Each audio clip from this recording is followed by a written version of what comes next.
Very good morning dear student.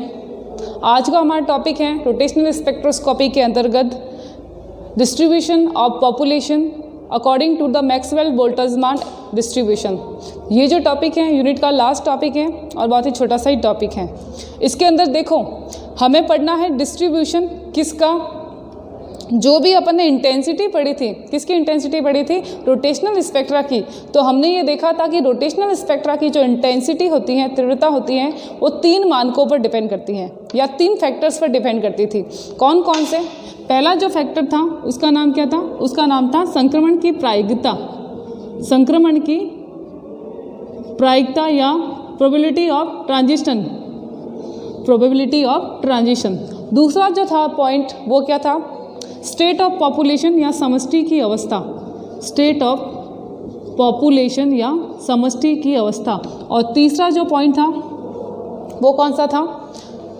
पहला तो हो गया संक्रमण की प्रायिकता, दूसरा था स्टेट ऑफ पॉपुलेशन और तीसरा जो है पदार्थ की मात्रा, पदार्थ की मात्रा या फिर कह सकते हैं नेचर ऑफ मैटर, पदार्थ की प्रकृति। ठीक है, इन 3 पर डिपेंड करती है इंटेंसिटी।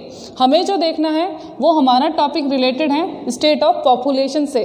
तो इसके अंदर हमने क्या देखा था, सबसे पहले उसकी बात कर लेते हैं एक बार वापस। जो स्टेट ऑफ पॉपुलेशन है उसका मतलब क्या है? उसका मतलब है कि संक्रमण में भाग लेने वाले अणुओं की संख्या, संक्रमण में भाग लेने वाले जो अणुओं की कुल संख्या है वो क्या कहलाती है? स्टेट ऑफ पॉपुलेशन या समष्टि की अवस्था कहलाती हैं। और समष्टि की अवस्था या स्टेट ऑफ पॉपुलेशन या नंबर ऑफ द मॉलिक्यूल्स जितने ज़्यादा होंगे, जो तीव्रता होगी स्पेक्ट्रा की वो भी क्या होती हैं? ज़्यादा होती हैं। इसी चीज़ को समझाने के लिए एक रूल है जिसे हम कहते हैं distribution of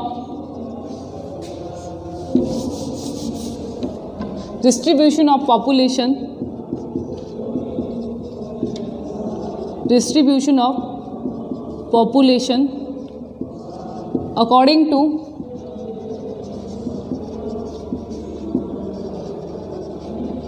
Maxwell Boltzmann distribution law. तो मैक्सवेल बोल्ट्जमान का जो डिस्ट्रीब्यूशन लॉ है उसके आधार पर हमें क्या करना है? डिस्ट्रीब्यूशन ऑफ पॉपुलेशन काउंट करना है या पॉपुलेशन को पढ़ना है।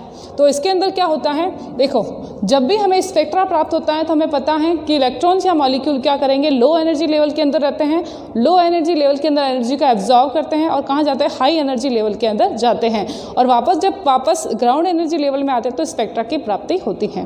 तो जो लो एनर्जी लेवल होता है उस लो एनर्जी लेवल को जैसे मैं डिनोट करूँ J0 से, ठीक है, उसके बाद में एनर्जी लेवल अलग अलग हैं, J1 J2 इस तरह से हायर एनर्जी लेवल आते हैं। ये J1 J2 इस तरह से एनर्जी लेवल है। तो ये नीचे वाला जो J0 है जिस पर रोटेशनल क्वांटम नंबर का मान क्या होता है? 0 होता है, उसे कहा जाता है ग्राउंड एनर्जी लेवल। तो ग्राउंड एनर्जी लेवल पर देखा जाए कि total number of the molecules, वो अणु जो संक्रमण में भाग ले रहे हैं उनकी संख्या कितनी होगी? तो मान लो N0, N क्या है? एवोगाड्रो नंबर कहलाते हैं, ठीक है, एवोगाड्रो संख्या। तो ये N0 है total number of the molecules, कहाँ पे? ग्राउंड एनर्जी लेवल पर, निम्नतम ऊर्जा स्तर पर। अब अगर बात करें कि हायर एनर्जी लेवल के अंदर जाते हैं तो हायर एनर्जी लेवल के अंदर टोटल मॉलिक्यूल्स कितने होंगे? तो Nj, और J मतलब क्वांटम नंबर, कौन सा? ये रोटेशनल क्वांटम नंबर है। अब J की जगह J1 हो सकता है, J2 हो सकता है, J3 भी हो सकता है, कुछ भी हो सकता है। लेकिन अगर N ये 0 है इसका मतलब J क्या है? यहाँ पे 0, और ये Nj है इसका मतलब J का मान नॉट इक्वल टू 0, 0 के अलावा कुछ भी हो सकता है, 1 2 3 कुछ भी हो सकता है। तो ग्राउंड एनर्जी लेवल पर total number of the molecules कितने हो गए? मान लेते हैं N0, ठीक है। उसके अलावा अदर एनर्जी लेवल पर कितने होंगे? जहाँ क्वांटम नंबर J है Nj होंगे। तो इन दोनों का जो अनुपात होता है Nj इक्वल टू N0, इसको इस तरह से शो कर सकते हैं Nj इक्वल टू N0, ठीक है। या फिर इसको ऐसे भी लिखा जा सकता है Nj equal to N0 Ej upon KT। ये EJ क्या है? ये EJ है आपकी एनर्जी, किसकी? रोटेशनल स्पेक्ट्रा की एनर्जी जो हमने पढ़ी थी, जिसका मान क्या होता है? EJ का मान होता है BJ+1। ये एनर्जी आपने फाइंड आउट की थी, ये एनर्जी कहलाती है रोटेशनल स्पेक्ट्रा की। और वहाँ पे B क्या है? B है रोटेशनल कांस्टेंट, घूर्णन स्थिरांक का मान होता है। तो B क्या होता है? घूर्णन स्थिरांक होता है, रोटेशनल कोफिशिएंट या रोटेशनल कांस्टेंट का मान होता है। तो ये जो वैल्यू प्राप्त हैं ये कहलाती हैं किसकी, डिस्ट्रीब्यूशन ऑफ पॉपुलेशन कहलाता है अकॉर्डिंग टू बोल्ट्जमान। और इसको इस फॉर्म में भी लिख सकते हैं, तो इस फॉर्म में लिखूंगी तो मैं क्या हो जाएगा, NJ/N0 EJ अपॉन KT, ठीक है, EJ/KT। अब अपन क्या कर सकते हैं, देखो EJ का मान तो हमें बताया कि ये एनर्जी है, तो इस इक्वेशन में इसका मान लिख सकते हैं बिल्कुल। तो हम इसके जगह इसका मान लिखते हैं, तो ये क्या होगा, NJ/N0 इक्वल टू E, और ये क्या है, EJ है B, तो BJ+1 अपॉन में क्या है KT, तो अपॉन में KT, ठीक है। इस तरह से भी हम इसको लिख सकते हैं। तो ये कहलाता है, इसको हम क्या कहते हैं, इसी को हम कहते हैं distribution of population according to Maxwell Boltzmann distribution law, ठीक है। ये उसको शो करता है या प्रदर्शित करता है, या कह सकते हैं कि ये जो डेरिवेशन है या ये जो इक्वेशन है ये इसको परिभाषित करती हैं। अब हम क्या करेंगे, अब एक ग्राफ प्लॉट करते हैं, किसके वर्सेस, हम ग्राफ प्लॉट करेंगे अलग अलग क्वांटम नंबर J के वर्सेस एनर्जी के साथ में या इसकी पॉपुलेशन के साथ में। जैसे कि देखो यहाँ पे क्या है, J की वैल्यू है जो कहाँ से होगी, 0 से लेके कंटिन्यू हो सकती है, 0 से लेके कितने भी इन्फिनिट तक, और इधर क्या मान है, इधर मान है n के, ठीक है। या ऐसे कह सकते हैं ये जो अवोगाड्रो नंबर है या नंबर ऑफ द मॉलिक्यूल्स के, सॉरी यहाँ पे तो मान है J के और यहाँ पे मान है आपके मॉलिक्यूल्स के, जिसे मैं कह सकती हूँ NJ=NA0 या कह सकते हैं पॉपुलेशन, ठीक है। तो ये पूरे मान किसके हो गए, J के। अब J का मतलब है, आप इसको ऐसे समझना, J मतलब क्वांटम ऊर्जा स्तर, अलग अलग ऊर्जा स्तर, ये ऊर्जा स्तर ये सब J हैं, ठीक है। तो इन ऊर्जा स्तरों के सापेक्ष हम क्या करते हैं, पॉपुलेशन जो है NJ/N0 इसको ग्राफ में प्लॉट करेंगे और ये देखेंगे कि अलग अलग एनर्जी लेवल पर जो पॉपुलेशन है उसका डिस्ट्रीब्यूशन कैसे है। बिल्कुल समझ में आ रहा है, अलग अलग एनर्जी लेवल n जैसे J=0, J=1, J=2, तो अलग अलग एनर्जी लेवल पर जो नंबर ऑफ द मॉलिक्यूल्स हैं जिसे हम कहते हैं स्टेट ऑफ पॉपुलेशन, उसका डिस्ट्रीब्यूशन किस प्रकार से है उसको एक्सप्लेन करता है कौन, मैक्सवेल का डिस्ट्रीब्यूशन लॉ। तो उसको हम ग्राफिटिक मतलब कह सकते हैं कि ग्राफिकली उसको शो करके देखते हैं। तो देखो ग्राफिकली हम देखते हैं, तो सबसे पहले हम ये देखेंगे कि जैसे ही J 0 है, ग्राउंड एनर्जी लेवल है, इसका मान कम होता है, ठीक है। मान क्या होगा, इसका कम होगा। जैसे जैसे J का मान बढ़ता जाता है वैसे वैसे इसका मान भी बढ़ता है। एक मान ऐसा आता है जहाँ पर पॉपुलेशन हाईएस्ट रहती है, उसके बाद में क्या होता है, उसके बाद में वापस ये मान धीरे धीरे कम होने लग जाता है, फिर कांस्टेंट हो जाता है। तो आपको ये समझ में आ रहा है कि ग्राउंड एनर्जी लेवल पर स्टेट ऑफ द पॉपुलेशन का मान कम होगा, ठीक है। जब हाई एनर्जी लेवल होगा या फिर कह सकते हैं क्वांटम नंबर उच्च होगा, हाई क्वांटम नंबर होगा, तब भी मान क्या होता है, कम होता है। लेकिन J का बीच में एक ऐसा मान प्राप्त होता है जिस पर स्टेट ऑफ पॉपुलेशन हाईएस्ट रहती है। तो J का वह मान जिस पर स्टेट ऑफ पॉपुलेशन हाईएस्ट रहती है उसे क्या कहते हैं हम, J मैक्स कहते हैं या J मैक्सिमा कहा जाता है। तो ये जो ग्राफ है वो क्या शो कर रहा है, ये ग्राफ शो कर रहा है distribution of population, quantum number जो है J उसके सापेक्ष किसका, पॉपुलेशन का, ठीक है। और वहाँ पे J का एक ऐसा मान हमें प्राप्त होगा जहाँ पर पॉपुलेशन का मान, ये जो पॉपुलेशन है वो क्या मिलती है, हाईएस्ट मिलती है, तो उसे हम कहते हैं J मैक्सिमा कहा जाता है। और J मैक्सिमा का जो मान प्राप्त होगा वो प्राप्त होगा 2k/2hCB√1/2, इसे कहते हैं J मैक्सिमा, ठीक है। तो ये मान प्राप्त हुआ J मैक्सिमा का क्या है, आपको याद करना है, √2k/2hCB-1/2, ठीक है। अब इसके अंदर देखो ये जो मान प्राप्त हुआ है, इस मान के अंदर K क्या है, ये K क्या है, ये K है जिसे हम कहते हैं बोल्ट्जमान कांस्टेंट। बोल्ट्जमान कांस्टेंट इसको कहा जाता है, उसका मान क्या होता है 1.38 × 10⁻23 जूल पर सेकेंड, ये मान याद रखना, बोल्ट्जमान मान, ठीक है। उसके बाद में C क्या है, C है प्रकाश का वेग, वेलोसिटी ऑफ लाइट, प्रकाश का वेग होता है। B क्या है आपका घूर्णन स्थिरांक, बाकी सब तो आपको पता ही है, घूर्णन स्थिरांक का मान होता है, ठीक है। इसके अलावा इसके अंदर जे तो आपको पता ही है, जे क्या है, जे होता है रोटेशनल क्वांटम नंबर, ठीक है। ये जे क्या है, रोटेशनल क्वांटम नंबर। और यहाँ पे टी है, ये टी है, सॉरी, टी जो है वो क्या है, तापमान या टेम्परेचर कहा जाता है इसको, ठीक है। तो ये आता है जे मैक्सिमा का मान। इसे कहा जाता है distribution of population according to Boltzmann distribution law. तो ये बिल्कुल शॉर्ट में है, छोटा सा टॉपिक है, किसके बारे में, डिस्ट्रीब्यूशन ऑफ पॉपुलेशन के बारे में। अब इसके अंदर ही एक छोटा सा टॉपिक वापस, छोटे छोटे 2 टॉपिक और हैं, ज़्यादा है नहीं, एक छोटा सा टॉपिक और है जो है नॉन रिजिड रोटेटर का।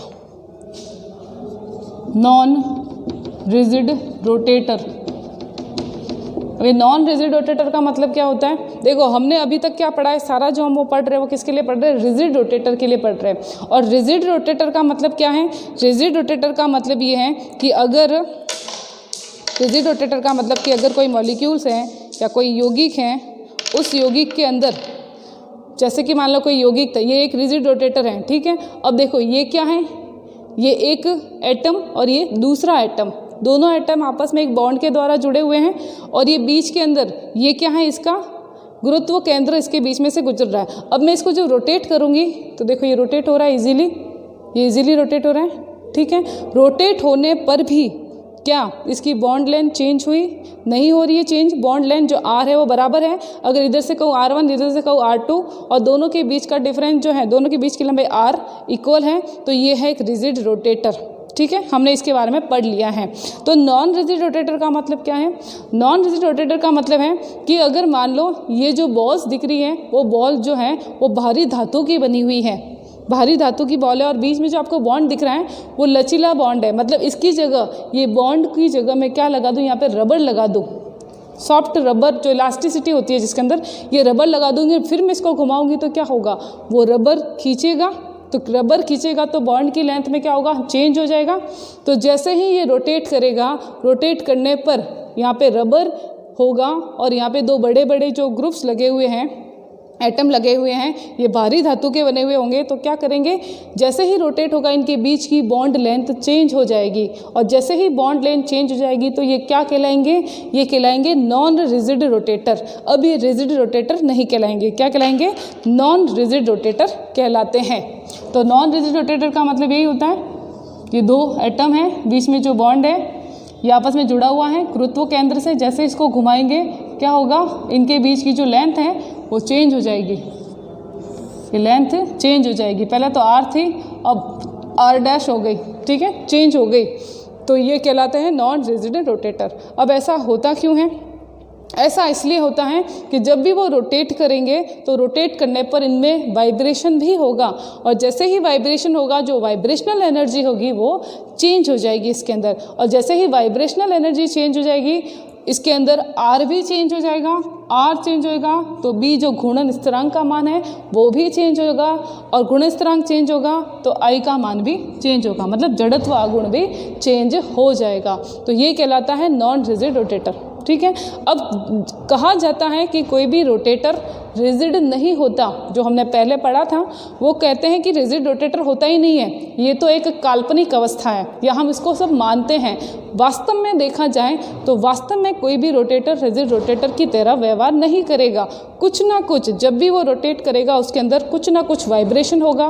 जैसे ही थोड़ा बहुत वाइब्रेशन होगा तो क्या होगा, वाइब्रेशन की वजह से बॉन्ड लेंथ चेंज होगी, बॉन्ड लेंथ चेंज होगी तो B चेंज होगा, B चेंज होगा तो I चेंज होगा, I चेंज होगा तो म्यू भी चेंज हो जाएगा, क्योंकि आपको पता है I equal to mu R square होता है, तो सब कुछ चेंज हो जाएगा, जड़त्व आघूर्ण का मान भी बदल जाएगा। तो अब वो रोटेटर रिजिड नहीं रहेगा, नॉन रिजिड रोटेटर की तरह व्यवहार करेगा। तो ये होता है नॉन रिजिड रोटेटर के बारे में कि नॉन रिजिड रोटेटर क्या है। तो उसके अंदर जो तनाव आएगा, जो एक तरह का डिस्टॉर्शन या विकृति आएगी, वो कहलाती है डिस्टॉर्शन या विकृति आएगी, जिसको एक कोफिशिएंट के द्वारा शो किया जाता है, जिसका नाम है D, जिसे डिस्टॉर्शन कोफिशिएंट कहा जाता है, ठीक है।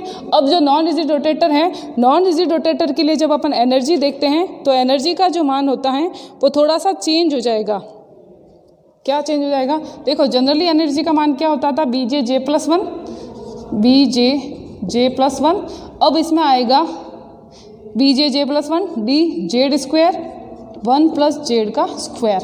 ठीक है, ये जो एनर्जी का मान है ये किसके लिए प्राप्त होगा? ये प्राप्त होगा आपके नॉन रिजिड रोटेटर के लिए। यहाँ तक तो आपको याद रह जाएगा BJ J+1, उसके बाद माइनस D, करेक्शन करना आप अपने नोट्स के अंदर, DJ² ब्रैकेट 1 + J²। ठीक है, तो ये D जो है इसके अंदर, ये D क्या है? ये D है डिस्टॉर्शन कोफिशिएंट, इसको कहा जाता है, विकृति स्थिरांक कहा जाता है। तो ये है नॉन रिजिड रोटेटर के बारे में। फिर इसके अंदर एक छोटा सा टॉपिक है कि R या बंद लंबाई का मान कैसे निकाला जाता है। तो हमें पता है फॉर्मूला, क्या करना है? बंद लंबाई का मान, रोटेटर है इनके बीच की बंद लंबाई कितनी होगी? तो हमें पता है कि I = क्या होता है? I = होता है μr²। सबसे पहली डेरिवेशन जब हमने की थी तब ये देखा कि I = होता है, I = μr² होता है। ठीक है, I = और म्यू क्या है? म्यू का मतलब है m1 m2 m1 + m2। ये क्या है? Reduce mass r²।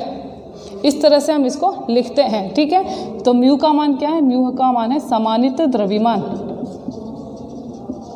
जिसे कहा जाता है रिड्यूस मास। और आई जो है, आई का मान क्या होता है? जड़त्व आघूर्ण इसको कहा जाता है। अब अपन को करना क्या? हमें आर का मान प्राप्त करना है। तो मैं इसको ऐसे भी तो लिख सकती हूँ, ये जो इक्वेशन नंबर 1 है इसको मैं अगर चेंज करूँ तो ऐसे लिख सकती हूँ I/μr²। ठीक है, म्यू इसके नीचे चला गया। अब हमें क्या करना है? हमें तो आर ढूंढना है, तो R = √I/μ। क्लियर? तो इस विधि से हमें I का मान अगर पता है, म्यू का मान हम पता है, तो इस विधि के द्वारा या इस फॉर्मूले के द्वारा हम किसका मान पता कर सकते हैं? बंद की लंबाई R का मान भी पता कर सकते हैं। ठीक है, तो सिंपल छोटा सा ही था ये तो टॉपिक कि बंद लंबाई, अगर कोई रिजिड रोटेटर है उसकी बंद लंबाई ज्ञात करनी है तो फॉर्मूला सिंपल है, I = μr²। R क्या है? दो एटम के बीच की लंबाई है, बॉन्ड लेंथ। म्यू क्या है? रिड्यूस मास या समानित द्रव्यमान। और आई क्या है? जड़त्व आघूर्ण का मान है। तो इस आधार पर, इस फॉर्मूले से आप क्या कर सकते हैं? जड़त्व आघूर्ण बंद लंबाई का मान ज्ञात कर सकते हैं। तो ये था टॉपिक कंप्लीट आपका रोटेशनल स्पेक्ट्रा के बारे में। सेकेंड यूनिट थी और ये कंप्लीट हो गई रोटेशनल स्पेक्ट्रा। आगे जो हम पढ़ेंगे वो पढ़ेंगे थर्ड यूनिट के बारे में, जिसके अंदर आएगी आपके वाइब्रेशनल स्पेक्ट्रोस्कोपी और रमन स्पेक्ट्रोस्कोपी। वो भी बहुत इंपॉर्टेंट टॉपिक है, उसको भी अपन अगली क्लास के अंदर पढ़ेंगे। तो आज के लिए इतना ही है। Okay, thank you.